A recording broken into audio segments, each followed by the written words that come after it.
But first, Indiana's governor and one of Fort Wayne's former mayors see eye to eye on a lot of issues. Gun control, though, is not one of them. In fact, Paul Helmke believes Indiana is soft on gun control, and it really bothers him that Mitch Daniels and the state just got softer. House Bill 1065. It says employees can take guns to work if they're kept out of sight in a locked vehicle. Governor Mitch Daniels signed it into law on March 4th.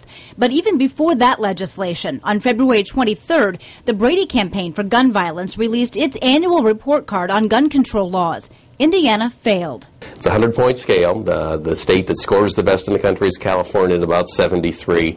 Indiana comes in right near the bottom at 6 points.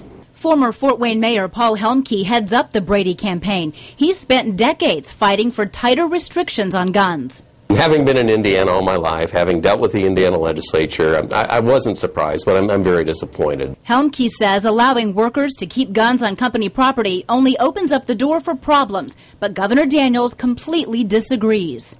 Businesses that allow guns on their property are 5 to 7 times more likely to experience a workplace shooting than businesses that don't. There is no correlation between the freedom of to bear arms and violence. If anything, it sometimes works the other way. And the places that have the toughest gun laws have the highest murder rate. So it's no guarantee at all of more public safety.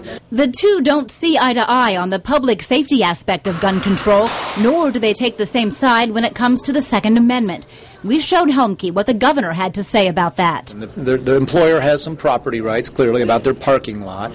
But there's also a constitutional right, which interestingly is even stronger in the Indiana Constitution than it is in the U.S. Constitution. I disagree with him here. This is not something that's required by the Constitution. In fact, one of the main jobs you have when you're mayor, when you're governor, is to protect the public safety. But in the end, I decided the individual right was sacred and really needed to be protected.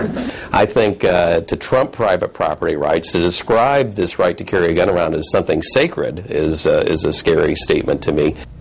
Both Helmke and Daniels say that while they clearly don't agree on gun control issues, they have nothing but respect for each other and the work each man does. By the way, Indiana's newest gun law goes into effect July 1st.